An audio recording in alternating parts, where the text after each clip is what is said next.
আসসালামু আলাইকুম সুপ্রিয় দর্শক মণ্ডলী, বাংলাদেশ কৃষির পক্ষ থেকে আপনাদেরকে জানাই অনেক অনেক ভালোবাসা ও শুভেচ্ছা। আশা করি যে যেখানে আছেন ভালো আছেন এবং সুখে আছেন। এবং আপনাদের সামনে আজকে একটি নতুন টপিকসে ভিডিও নিয়ে চলে এলাম। আজকে পান বরজের পান পাকা বা ঝরে যাওয়ার কী কারণ, তার উপর ভিত্তি করে নতুন একটি ভিডিও তৈরি করতেছি। আজকের টপিকটি হচ্ছে পান পেকে দেওয়া। পান পাকার মূলত দুইটি কারণ: মাটির টান অথবা ঢিল। যদি মাটি এরকম শুকনো হয়, একটু জল কম থাকে, তাহলে পানগুলো ফের লাল হয়ে যাবে, আস্তে আস্তে পানগুলো পড়ে যাবে। অথবা মাটি অত্যাধিক ঢিল হলেও পানগুলো পেকে যাবে। তো আপনারা যারা পান চাষ করতেছেন এই শীত মৌসুমে, আপনারা সবসময় খেয়াল রাখবেন যেন মাটির টান না হয় অথবা ঢিল না হয়। এই দুটার দিকে আপনাকে খেয়াল করতে হবে। নির্দিষ্ট সময় অন্তর অন্তর পানি সেচতে হবে। একটু গ্যাপ দিয়ে দিয়ে যেন আপনি মাটিটা যেন ঢিলও না হয় আবার টানও না হয়। এই দুটি দিক আপনাদেরকে সবসময় ফলো রাখতে হবে। এই জন্য পান বরজে প্রতিদিনই একবার না হয় একবার যাওয়া করতে হবে।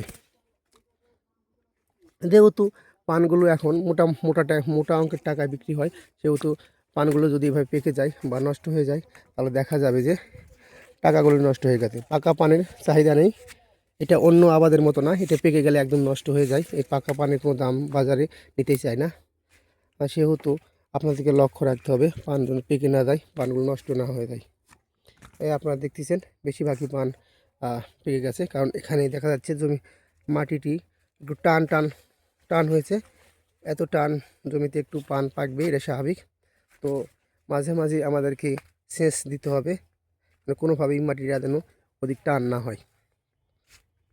তো যে যেখান থেকে দেশ ও দেশের বাইরে থেকে আমাদের এই ভিডিওটা দেখতেছেন, সবাইকে অনুরোধ করব আমার এই চ্যানেলটিকে সাবস্ক্রাইব করে দেবেন এবং শেয়ার করে দেবেন। আপনার একটি লাইক কমেন্ট শেয়ারই পারে আমার আরও নতুন নতুন ভিডিও বানানোর উৎসাহ দিতে। তো তো আজকে আপনাদেরকে দেখালাম যে পান বরজের পান পড়ে যাওয়া বা পান পেকে যাওয়ার কারণ।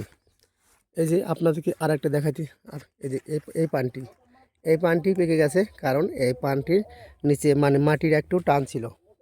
এই দেখুন মাটিটি একটু সাদা হয়ে গেছে, সাদা হওয়ার কারণে পানগুলো পেকে যাচ্ছে। এখান থেকে এই এই আপনার এই জায়গাটির পান বেশিরভাগই পেকে গেছে। পেকে যাওয়ার কারণে হচ্ছে মাটি টান। মাটিকে ঢিল রাখলে পানগুলো আর পাকবে না। তো যেসব পান চাষি ভাই ও বন্ধুরা আমাদের সাথে যুক্ত আছেন বা আমার এই ভিডিও দেখতেছেন, সবাইকে অনুরোধ করব আমার চ্যানেলটিকে শেয়ার করে দিবেন এবং যেন আরও অনেক লোকে এই ভিডিও দেখতে পারে এবং উপকৃত হতে পারেন। তো শীতকালের এই যে সমস্যাটি, এটা পান পাকা একটি খুবই বড় সমস্যা। আর এই সমস্যার হাত থেকে বাঁচার জন্য নিয়মিত আপনাদেরকে সেচ দিতে হবে, বা যদি মাটি ঢিল হয়, মানে মাটি একটু ঢিল হয়, তাকে একটু শুকনো রাখতে হবে, মানে মাঝামাঝি পর্যায়ে রাখতে হবে, টানও না অথবা ঢিলও না। এভাবে যদি আপনারা কাজ করেন, দেখা যাবে যে আপনার বড় পানগুলো আর পাকবে না, আর নষ্ট হবে না। এই জায়গার মধ্যে মাটি ঢিলও নাই, টানও নাই, এবং এই জন্য এই পানগুলো বেশিরভাগ পানগুলো পাকে নাই।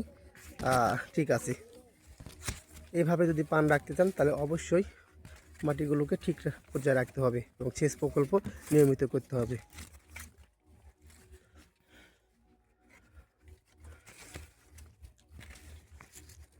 তো আশা করি আমার এই ভিডিওর মাধ্যমে আপনারা কিছু না কিছু উপকৃত হবেন।